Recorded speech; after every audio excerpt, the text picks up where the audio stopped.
Today, I'm dedicating this to all the fathers, los tíos, los abuelitos, all of those fatherly figures that are out there. Today, we want to give you some love, and I want to give you some words of encouragement for those that are watching and listening. I hope this can be a blessing. So if there's someone that is a father in your life or a fatherly figure, I hope that you can check this video out. Because in this video, I want to be able to speak to how many of our fathers, nuestros papás, are building and have tried and continue to build legacy for our familias. We know that this weekend and this past week, not just in Los Angeles, but all over North America and beyond, it's been nothing but about the protests, for the peaceful protest that people have a right for all of our immigrants. And I'm gonna give you a biblical context because I think a lot of times, many, no matter where you are on the streams of the sides, we just get caught up. But this is about the rights that we have. Ladies and gentlemen, let's go.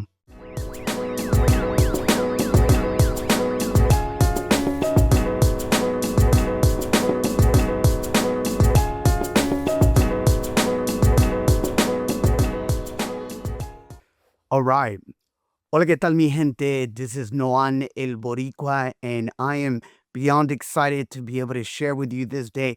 For me, being a father, un papá también, I am honored to be able to dedicate this video to all my brothers out there, todos mis hermanos out there that are really doing their best every single day. And for those that have stepped in the trenches to be a fatherly figure, muchas gracias. Thank you so much, because there has been men in my life that played that role when my father was not in the picture.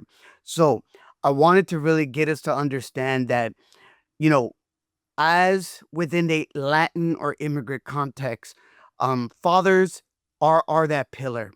Fathers are the ones that are constantly working from sun up to sundown. Many fathers that we know within the Latin and immigrant context may not just have one job, two jobs, they may have four jobs, because not only are they providing for their families here, but they're also providing for many of their families back home. So I want to look at one of my favorite books in the Bible where it speaks about building, because I think for many of the fathers this year, I want to say thank you for building your family. Thank you for building the career you have.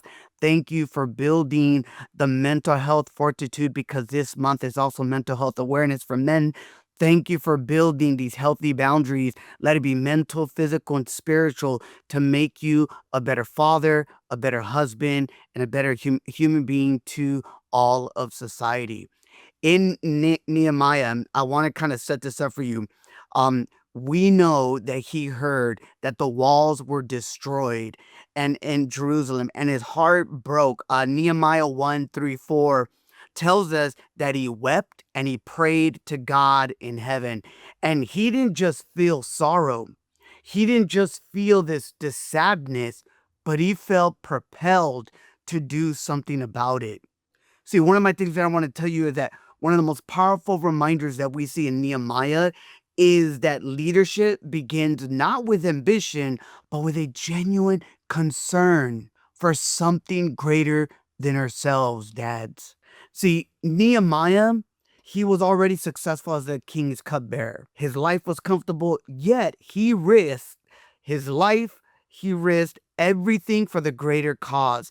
This teaches us that as true leaders, like many fathers, they step out of their comfort zones para sus familias y sus comunidades. Nehemiah's leadership was marked by this practical approach, and really this strong dependence on God. And as I'm looking here, it says that he prayed earnestly, but he also created plans. Nehemiah 4:20 reminded his people, which says, "Oh, God will fight for us."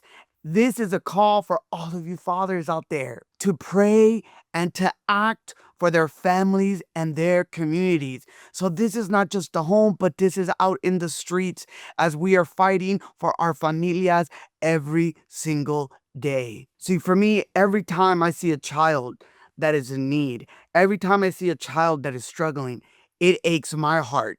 And I think for over so many years, we see that we got to continually go forward. We got to continually want to make sure that we set up our generation to be better than us. I've always told my children, and I tell many of my students I mentor, like, I set the bar level here.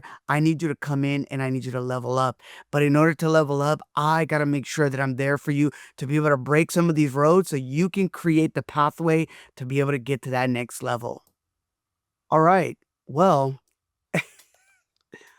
I was so into my moment, I started hearing a crackling, and I realized that the board that I just put up fell. But luckily, my plaque didn't break, and it's all good. I'm gonna need an anchor for that screw. So, what are some of the lessons that we see from Nehemiah? I said earlier that he had to make a plan. So, to finish this video, I talked about Nehemiah was compelled to make a plan. See, Dad, a lot of you out there usually gravitate to leadership roles. It's kind of given for many of us. For a lot of you dads, you automatically are builders. You're planners. You're people that architect. I think this is take 3. Yeah, take 3. It's been man, you know what? It's only right. This is the example that I'm telling you.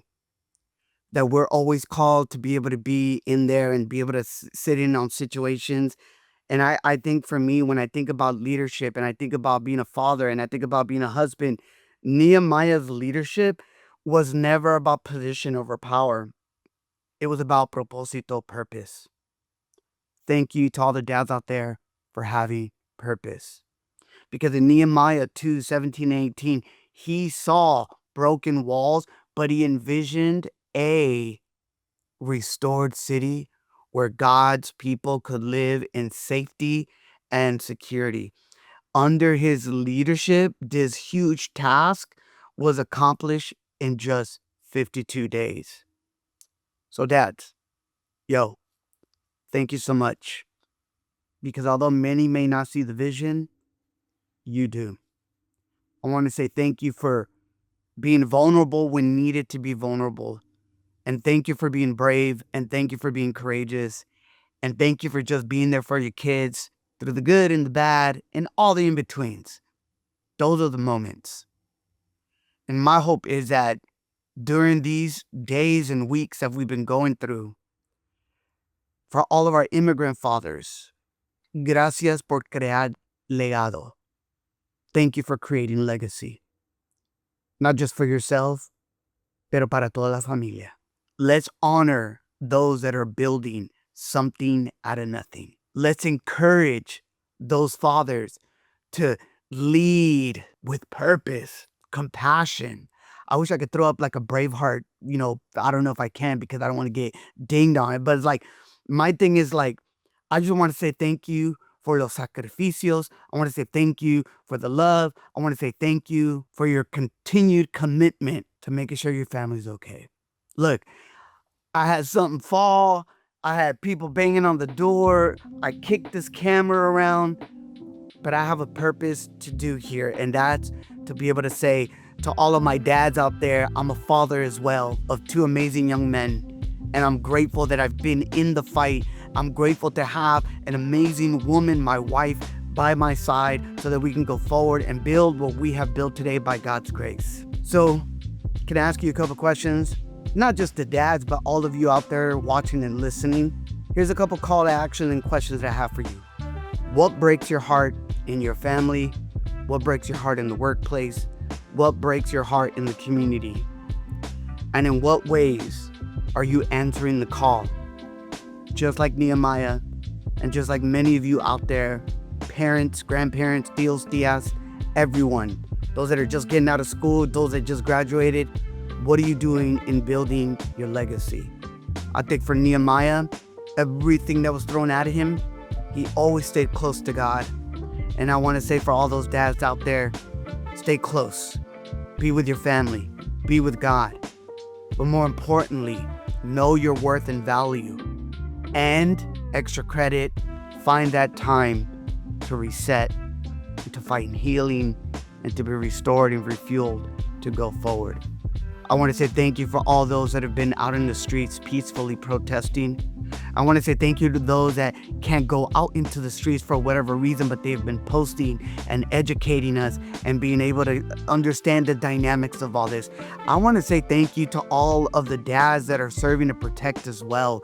And I know that's a touchy subject, but I'm grateful for those fathers and tios and abuelos that are also serving to protect our cities, to be able to protest peacefully. But I know it's a unique dynamic.